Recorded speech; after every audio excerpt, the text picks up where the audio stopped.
I want to kick off today's Real Talk Friday with a quote for you. The most successful people make their day-to-day decisions not based on their moods, their negative thoughts, their energy levels, or circumstances. They make their day-to-day decisions based on their goals and values. That's a quote from my friend Chris Friesen, and that's what we're going to be talking about today. If this is your first time listening to the Legendary Life podcast, welcome back to the show. Welcome back if it's your first time listening. That should tell you how off my game I am right now. And I'll get into that story in a second. But what I want to tell you is this. What we usually talk about on the Legendary Life podcast is how to prevent disease, how to live a longer, healthier life, and how to do it with science-based information. Real science-based information, not the stuff that low-carb and keto people tell you that you gotta eat powdered organ meats in capsule form or put butter in your coffee, but real science, not internet science. But on Real Talk Fridays, we dive into the core of what it means to be successful in life. And I'm not talking about successful as weight loss or making money. I'm talking about achieving that peak state where you feel like I'm really living my life. I'm really on top of the world. That's what I want for you. And that's what everything that we do is really about, isn't it? We make money because we believe that money is going to help us to experience that feeling. We believe we get into relationships because we believe that's going to help us experience that feeling. We want to lose weight or get into shape because we believe doing that will help us experience that feeling like I am really living life. I am really doing this. But far too often, what happens to people is they have big goals, big plans, big dreams, and they just can't make them happen. And what you may ask yourself if you resonate with that, and I know I resonate with that because I spent most of my life being stuck. Hell, until really 3 years ago, 2.5 years ago, if I'm being accurate. And so what we're going to dive into today, in today's episode, is what is that thing that helps people be successful? And I already gave you the quote that says it all. Most of us make our decisions based on our moods. Oh, I don't feel like doing this. I don't feel like doing that. Or our negative thoughts. Oh gosh, look at what's happening right now. I've been back in the States for a week. There's the COVID lockdown. Crazy, right? Happening for months. Now, and I'm not going to get too into this, although I have quite a bit to say about it, but the situation with George Floyd and then the protests that transitioned into riots. And you may be feeling a type of way about the situation. Maybe you feel, I'm glad that people are taking action and burning stuff down, or you might say, you know what, it's terrible that people are doing that regardless of the life that's lost. People also make decisions based on their energy levels. I just don't have the energy to do this. That's a common one with exercise. Or circumstances. I'm just not set up for success. People keep sabotaging me. My long drive to work, I'm just so tired. My kids, I got to do everything for them. It's just I get overwhelmed by all the information, the health information out there. And the real key to success is making your decisions based on your goals and values. And I would even, that's Chris's quote, but I would even add a third point to that, or a third factor to that, is making data-based decisions. Right? Making decisions based on the data, on good data. What does that mean? It means objectively, being objective. So let's talk about that. And before I do, I want to kick this off by saying this. So many people, it's so funny. I have conversations with my clients right now. So many of my clients believe I'm this perfect person. They believe that I have that I stay on track with my nutrition all the time, that I always work out no matter what I'm feeling. They believe that, I'm just always, and even my more financially successful clients are like, I had my client Rick who runs 9 different businesses, right? Or is involved in 9 different businesses. Like, I don't know how you do what you do, how you're always on point with your calls, because I do a lot of coaching calls. I have a lot of one-on-one clients, and then I have a coaching group, and then I do other things. I do these podcasts. I do, posts on Facebook. And so what I want to tell you is this.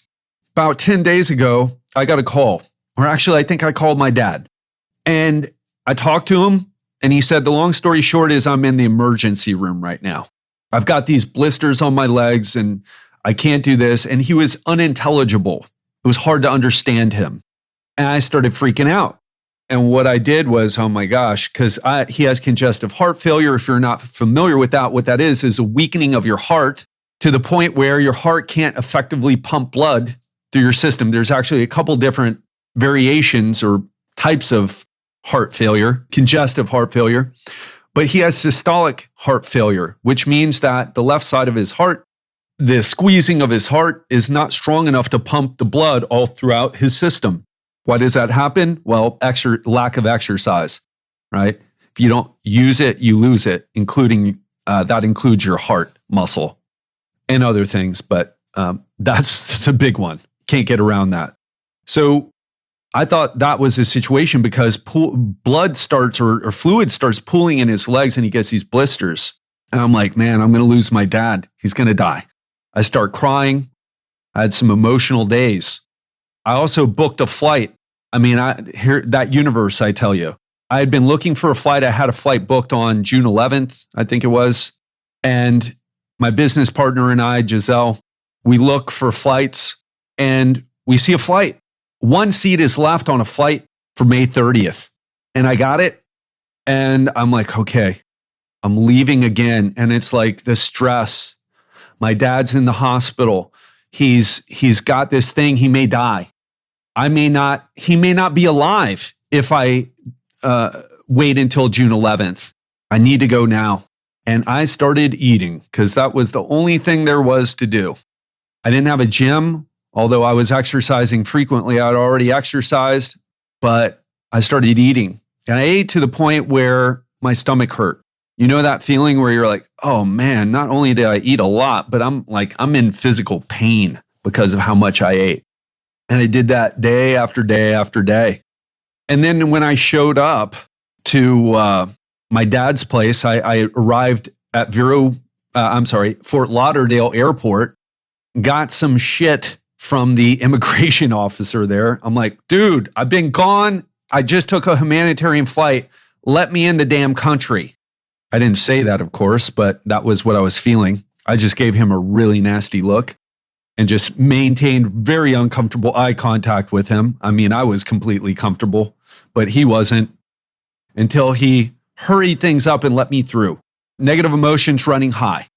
I get to my dad's place. He's still in the hospital. I can't go and visit him because of the COVID lockdown, but at least I know he's being taken care of by medical professionals. And so I continue to stuff my face and eat. And then he comes home. I don't want him to come home. I wanted him to go into an inpatient physical therapy clinic, which is what he did before, but he ended up leaving. And there's a backstory behind it. It turns out there's only one physical therapy place. The rest are nursing homes that offer physical therapy to get old people's money in Vero Beach, because that's the type of place it is. It's a retirement community. So the economy here, if you want to make money here, is basically on how do we get money out of old people? Hopefully for some of them, it's how do we serve the people of this community? But far too often, as you may have experienced just in general, it's more like how do we get money out of people and give the least amount in return? And it seems like that's what he was in. So he got home. He's as weak as a kitten. What does that mean? Can't walk to the bathroom. Getting from his car to the 100 feet that it took, or maybe probably actually less than that, to get to his place, he had to stop multiple times. If you know anything about energy systems, he was anaerobic, walking with his walker to his door. And this is a walk that a month before, actually probably more like 6 weeks before all this started, he could do with problems, but, not with the problems he's had now. What happened? He had these infections that need to be treated. It turned out it wasn't the congestive heart failure. It was these infections on his legs that needed to be treated. He had a blood infection and he had infections with his legs. He needed to be put on antibiotics intravenously to fight them off. And guess what? It worked. Saved his life. But in the process, because if you don't know about blood bacteria infections, bacteria starts proliferating in your blood, getting to your organs, shutting down your organs, and you die. That's what happens. But he got the intravenous antibiotics, and it cured him. But in the process, he was bedridden, lost muscle, lost weight. But guess what? Didn't lose fat, lost muscle. That's what's happening to a lot of you out there. You're like, hey, I lost weight, but I'm not doing any exercise at all. Yeah, you're losing muscle. So your body fat percentage is now higher. You just royally screwed the pooch, if that's what you've done, if that's happened to you. Happened to me when I got dengue fever in Thailand, lost 6 pounds in a very short period of time, but I could barely get out of bed. That was not just the muscle loss. I mean, I lost muscle. It was muscle loss, but, it makes you very weak too, even in spite of the muscle loss. And boy, I was weak when I came back after that. Anyway, so the situation with him is that he's weak as hell. And then here's the thing, he's on medication and we were talking and it's so obvious what he needs to do. He needs to get his physical health back through exercise because exercise is the key to strengthening your heart, strengthening your muscles. And so many people don't get, I'm not an exercise person. Cool. Are you a person who likes to go to the bathroom by yourself? Are you a person who likes to take a shower by yourself? Are you a person who likes to walk around without a walker? Are you a person who likes to have sex? Are you a person who, like some of the people who I see on my travels throughout the world, they waited until they got retired to go travel the world and they can't do certain things because they lost their health along the way. Don't be like that. We'll talk about the values in a minute. If you're wondering what happened to that talk, we'll talk about the goals and values. But what I want to tell you is my dad's really lost his, but I've had to pull mine back. I've had to pull myself together multiple times. How do I do it? I'm above average intelligence, but I'm no genius. Got an IQ of 120, according to the only test I ever took. But that ain't 140. I'm no genius, people. I think the average is 100. And it doesn't matter. I know people with, actually have talked with a person who listens to this podcast who has a genius level IQ. He's stuck as fuck because he couldn't stop smoking cigarettes. Not very smart for someone who is literally a genius. So what is it then? How come a guy like me, with all the things that I've been through in my life, gets back? Like, how do I keep it all together? How do I create something that my dad's smarter than me, right? He's got a higher IQ than I do, for sure. I'm like, how does this guy remember everything? He doesn't even exercise. I need exercise. I need sleep. I need all these things for my brain to even, to work right. He doesn't do any of that, and his brain works quite well. And what I'm going to tell you is I'm very clear about what my goals and values are. So what are my values? Let's start with that. My values are that I believe in integrity. Not just integrity, meaning I don't lie to people and that type of thing, but integrity with myself. I don't bullshit myself. I take ownership and responsibility, and I realize the cause and effect of my daily habits. And so when I started seeing myself overeating as an emotional response to the negative situation that I'm in with my dad and the arguments I've had with him and the stress I've had with him and the not knowing if he was going to die or not and the stress of international travel during a global pandemic, I started saying, well, who do I want to be? What is my values here? I want to show people that it's about taking ownership and it's about the things that you do, the habits that you have, the behaviors, because those behaviors are what leads to the outcome, or some people might call it your destiny. And I want to show people you can make things happen. So funny, I also tell my dad about my business and how it's going so well in spite of all the circumstances with the COVID lockdown. And he's just like, well, good luck for you. Enjoy it while it lasts. I'm like, I didn't win the lottery. People didn't go, oh, who has an online business? You do, Ted. Here's some money. That didn't happen. I took actions. Giselle and I, my business partner and I, we took actions to make this success. We stepped up. Another thing is my business partner and I, we're separated. We were married and now we're separated. We both got into therapy so that we could step up emotionally and handle the situation of us losing our relationship, but still having the business together. She's in therapy once a week. I'm in therapy once a week. Because one of my values is stepping up and doing the work that needs to be done instead of making excuses. I want to lead by example. Because if I'm not leading by example and I'm asking you to do things and I'm not able to do them or I don't do them, then that's bullshit. So I want to end that bullshit. Just like one of the clients who signed up to our coaching group recently, I said, what did you think when you saw my photo and I was eating ice cream and I was ripped? Oh, well, I thought it was your metabolism. I'm like, well, then why was I fat when I was in my late 30s and I'm 43 and ripped? My metabolism got better with age? How the hell does that happen? Well, I don't know. Now she knows better.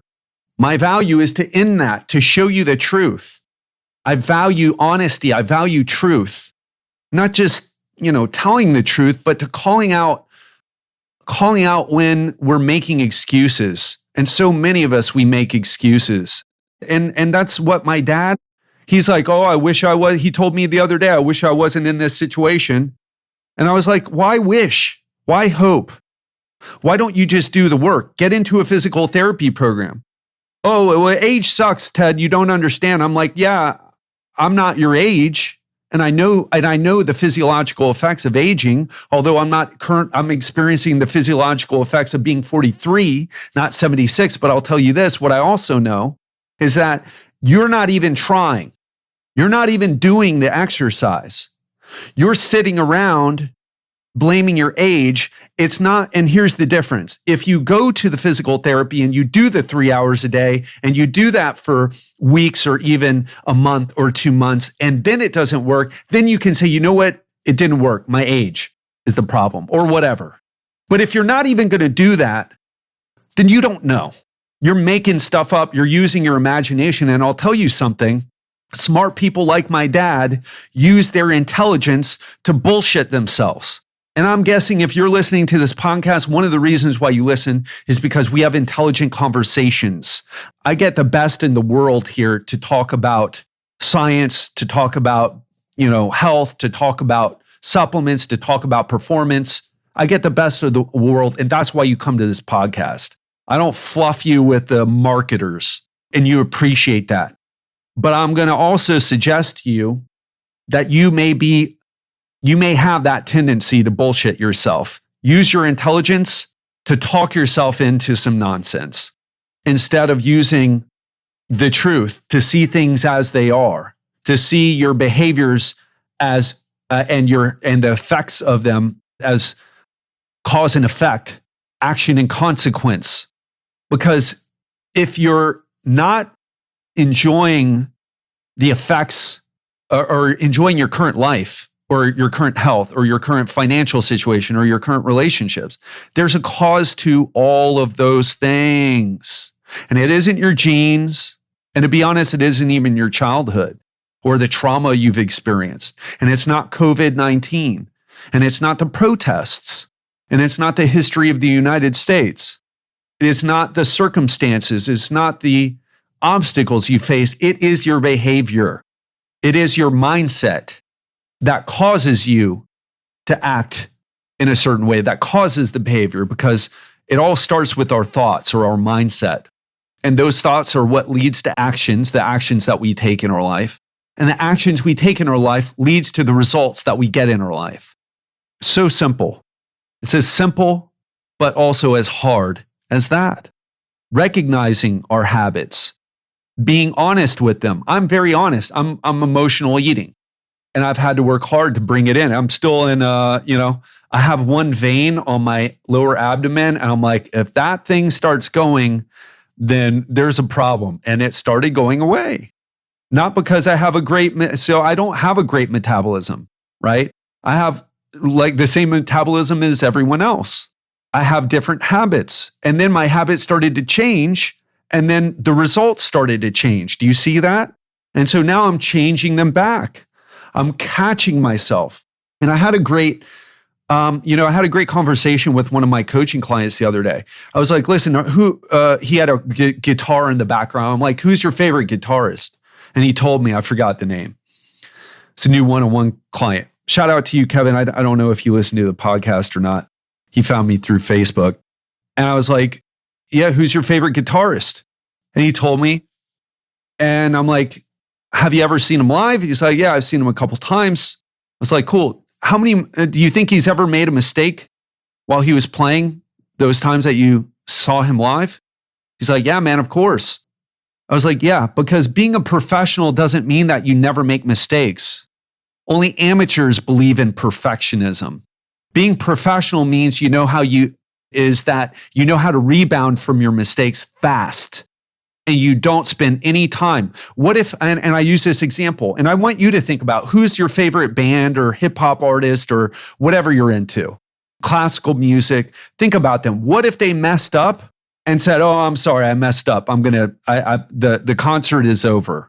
They don't do that because they're pros. What do? They act like it didn't even happen. They get back on track and they keep playing the piece of music or the song or the rap or whatever. Why? Goals and values. That's what makes someone act like a pro.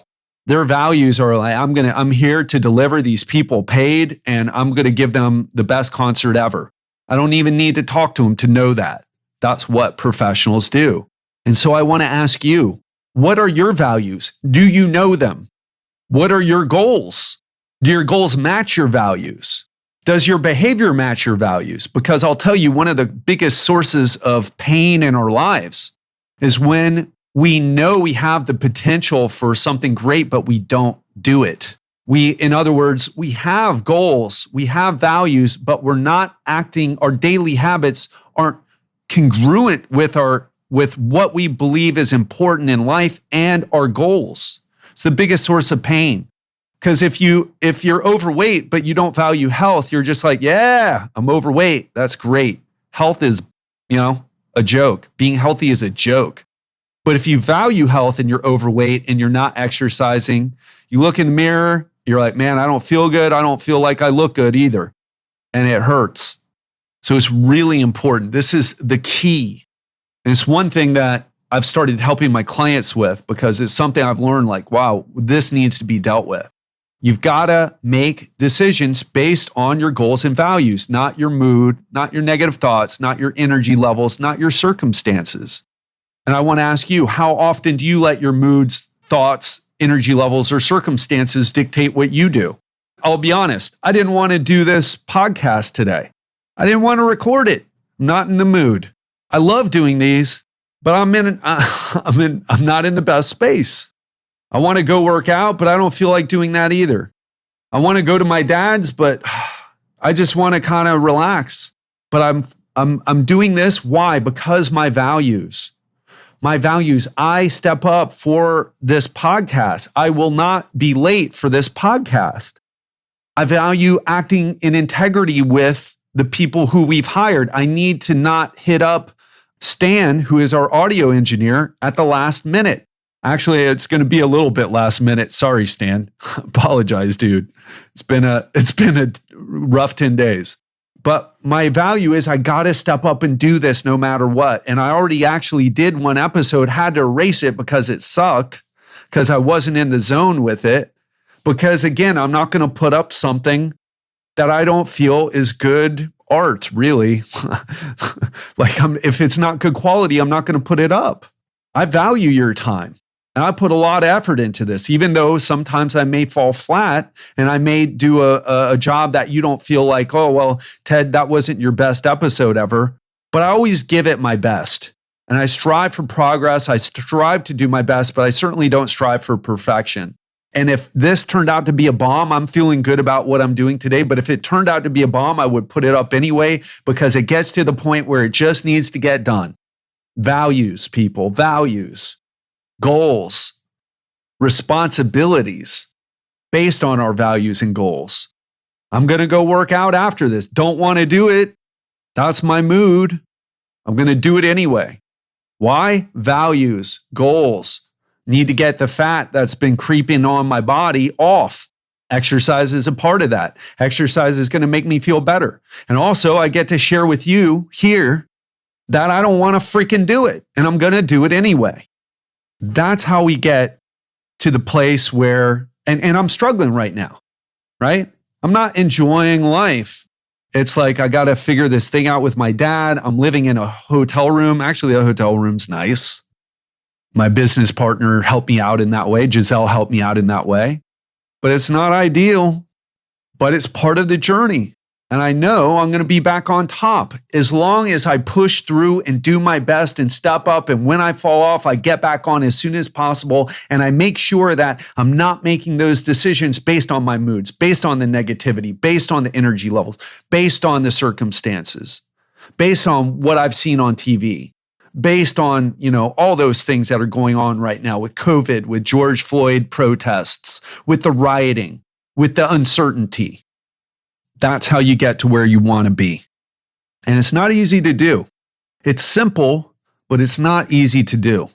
And I'll tell you this, one of the things, I'll share this lesson with you. One of the things that I coach my clients on consistently is they fall off. And I'm like, yes, of course you fall off, because everyone falls off. I've fallen off right now. The goal is not to never fall off, like we talked about with the example with the guitarist and being professional. The goal is to get back on as soon as possible with as little drama as possible. Throw your little pity party, then get back on track. Cry if you need to, get back on track.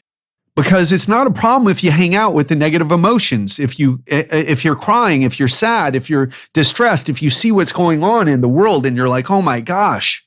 If you see what's going on in the United States with the protests and the Black Lives Matter and the, horrible thing that happened to George Floyd. But it's a problem if you stay there. If you visit and feel the emotions, but it's a problem if it's good and process the emotions. But if you get stuck there, that's a problem. Now you're acting, making decisions based on your mood, the negativity of other people even. Maybe your life is fine, but you're looking at the TV or the news online or the Twitter or the Facebook or whatever, and you're like, oh my gosh, this is messing me up. I can't believe what's going on right now. Maybe it's not your life. Maybe it's what's going on that's affecting you. But again, is that serving your higher purpose? Because if you want to end racism and end equality, and I don't mean that from an extreme leftist perspective, by the way. What I mean is like equal human rights type of thing. Like if you're a human being, we should all be treated the same, right? I believe that if we have if some people are like, for example, I'm a better health coach than someone. Anyway, I'm going to shut up with that because I'm going off on a tangent. But the point is, make decisions based on your values. Don't get stuck. Don't get off track. Don't lose focus of why you're here. Because if you want the world or your city or your country to be a better place, it starts with you. It starts with us. And that's what I want to leave you with. No call to action today. No go join my challenge. I will say this, if you're waiting for the challenge, well, you're going to have to wait a little bit longer. My dad comes first. Why? Because again, we're making money, but I'm prioritizing my family first, my dad first. This situation needs to be figured out. And I need to keep serving my current clients before we start doing the challenge. So hold on. We'll be launching it soon, and I can't wait to launch it, to be honest. Giselle and I are really geared up and excited to launch it. We love doing the challenge. It's so much fun. But again, got to make decisions based on the goals and values. Very clear for me. So I'm going to wrap things up now. I don't know what else to say here, but think about that. Think about how you're making decisions in your life. Think about all the decisions you made today. Start being conscious of them. Be conscious of how long were you on Facebook today? What did you watch on Facebook or Twitter or Instagram? What did it do for you? Did it help you move you towards your values and goals, or did it take you away from them?